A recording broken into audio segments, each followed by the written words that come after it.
What is an amazing movie that has a god-awful sequel? This thread might as well be movies I didn't know had sequels. Mean Girls. American Psycho 2 didn't even start as a sequel, but they decided to make it one for a quick buck. I loved The Mummy Return, but the third one was just horrible. The Butterfly Effect. I feel like the directors of the sequels felt asleep watching the first movie and Final Destination and wake up mixing the two franchises, but not understanding none of them. Starship Troopers. Jarhead. Highlander.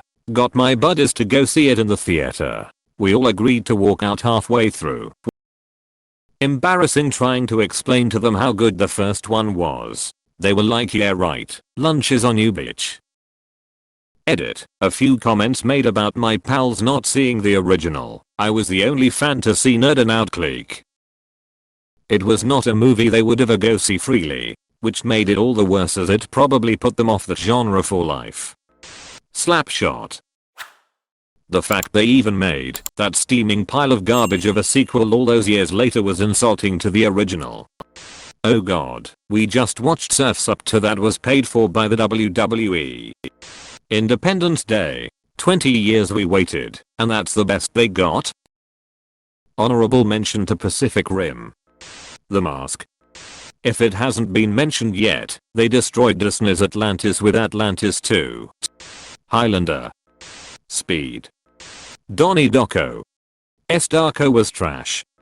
The Descent. The Mask of Zorro asterisk, with Antonio Banderas, Catherine Zeta-Jones and Anthony Hopkins, is one of my favorite movies of all time. Literally top 5 for me. The follow-up, The Legend of Zorro, is one of my top 5 disappointments. I don't know why, I guess it's just like a paint-by-numbers rehash. All the excitement, the freshness, the adventure, the heart, it's all gone in the second one. It's like the actors and writers came back and said alright I guess we gotta do this again then. Caddyshack. Phantom of the Opera. Like technically it's not a movie, but Love Never Dies sucks. The Crow. Eddie and the Cruisers was very good. Not amazing. Eddie and the Cruisers second. Eddie Lives was an embarrassment. Some of the worst acting ever. Saturday Night Fever was great. Staying Alive was an embarrassment. Some of the worst acting ever. Titanic 2. Let that sink in. Jaws. Independence Day. It's like they threw the sequel script together during a cheap cocaine bender. Mulan. The Exorcist 2 is sham of movie. It was just so goofy to be the sequel to one of the greatest horror movies of all time. Grease. Even White Gold hates the sequel. The Neverending Story. Insert obvious joke here. Dragonhead. There's like 4 or 5 of them now. Only the first movie is good. Edit. To everyone saying the first one was not good, stop having bad taste in movies. Mulan, the animated Disney film. They released Mulan to straight to DVD, and it was honestly bad. Battle Royale. The first movie was an amazing piece of cinema. The second one sucked dead penguin assholes. Pacific Rim. Speed. Explains why Keanu noped out after seeing script. Edit. Thanks all for my most upvoted contribution. Taken. Dumb and Dumber. Joe Dirt and Zoolander.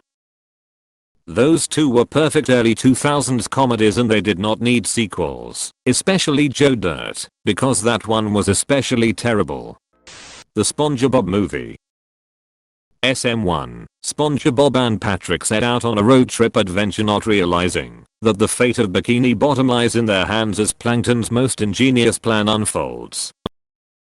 SM2, Not Painty the pirate steals the secret formula and SpongeBob can't make the patty from memory for some dumb reason, so they journey to the surface for like 10 minutes after SpongeBob and Plankton go on a meaningless acid trip to fill up the feature time. SM3, okay fans, we'll give you a road trip adventure, but not without shoehorning this stupid spin-off preview that doesn't make sense. The Land Before Time. Think there's like 15 sequels. There's been a few. That really stood out to me. I first watched Marley. Pretty good. Then I saw Marley and Me, and it didn't make any sense. Is Bob Marley supposed to be reincarnated into the dog? Then you've got 28 Days, the movie with Sandra Bullock. I then watched the sequel, 28 Days Later, and man, things really got out of hand quick in the world in just another month. I think they could done a better job explaining just how Sandra Bullock's character going into rehab led to a zombie apocalypse. Chinatown, The Two Jakes just isn't good.